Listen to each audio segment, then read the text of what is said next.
मित्रों नमस्कार। आप सभी का स्वागत है हमारे चैनल योग और अध्यात्म पर।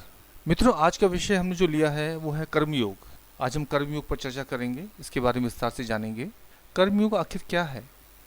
जब कोई कार्य बिना किसी व्यक्तिगत लाभ के लिए किया जाता है, कर्ता होने का भाव जब किसी कार्य को करते हुए ना रहे, जब कोई कार्य बिना किसी परिणाम की, बिना किसी आशा के साथ किया जाता है, तो वह कर्मयोग कहलाता है। गीता में भगवान श्री कृष्ण अर्जुन से कहते हैं कि हे अर्जुन, कर्म करना तो मनुष्य का स्वभाव है, उसकी नियति है।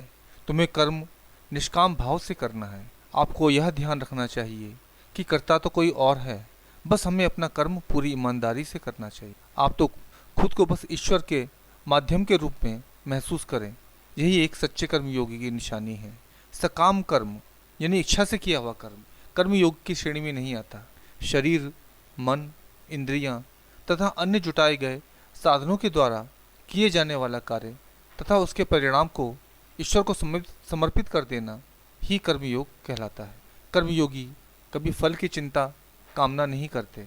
इससे उसका अंतःकरण पवित्र होने लगता है।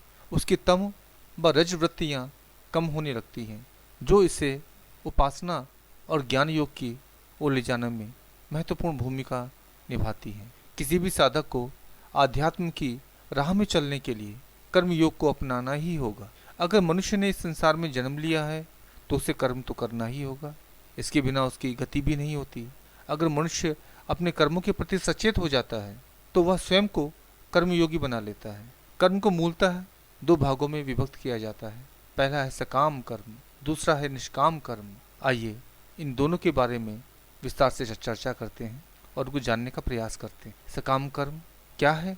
जब भी कोई व्यक्ति किसी भी कार्य को व्यक्तिगत लाभ के लिए करता है, इस तरह का कर्म करने पर व्यक्ति अधिक लोभी व लालची बन जाता है। ऐसा व्यक्ति बिना किसी लाभ के कोई भी कार्य को करने के बारे में सोच भी नहीं सकता।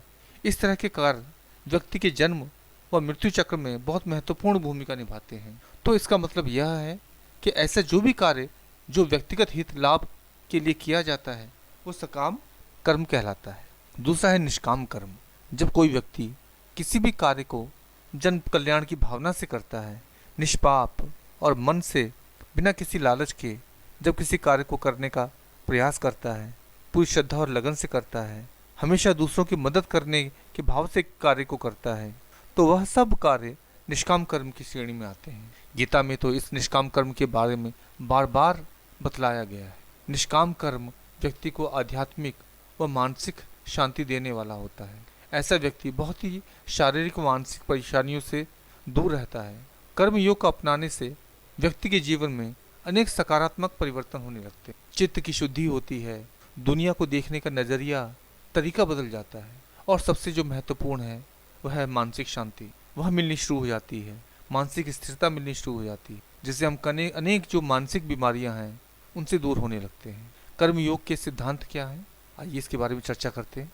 अगर व्यक्ति को अपने जीवन में सफलता पानी है तो उसको कुछ सिद्धांतों का पालन करना आवश्यक हो जाता है, तभी वह सफलता की सीढ़ी चढ़ सकता है। इसी प्रकार एक सच्चे कर्मयोगी को भी कुछ सिद्धांतों का पालन करना आवश्यक हो जाता है। आइए कर्म योग के कुछ सिद्धांतों के बारे में जानते हैं। पहला है फल की चिंता ना करना। एक सच्चा कर्मयोगी कभी फल की इच्छा से कोई कार्य नहीं करता। वह सिर्फ कार्य को कैसे सफलतापूर्वक करना है, सकारात्मक भाव से करना है, इस पर विचार करता है।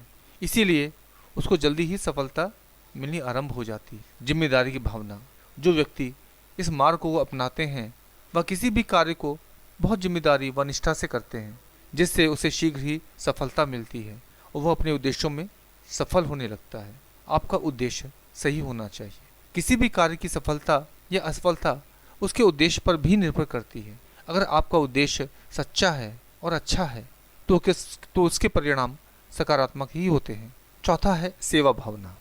एक सच्चे कर्मयोगी को सभी जीवों के प्रति समभाव रहना चाहिए, सभी के बारे में विचार करना चाहिए। किसी भी कार्य को करने से पहले अन्य जो जीव जंतु हैं, पशु पक्षी हैं, कीट पतंगे हैं, इनके बारे में भी विचार करना चाहिए, क्योंकि जैसे ईश्वर ने हम मनुष्यों को बनाया है वैसे अन्य प्राणियों को भी बनाया है। तो मेरे द्वारा कर्म करते समय इनको कोई हानि ना हो, इसका ध्यान अवश्य रखना चाहिए। आइए अब जानते हैं कर्मयोग के फायदे क्या हैं। आज की इस व्यस्त और भागदौड़ की जिंदगी के बीच अगर कुछ पल हम शांति व सुकून के मिल जाएं, तो व्यक्ति बहुत ही मानसिक परेशानियों से बच जाता है।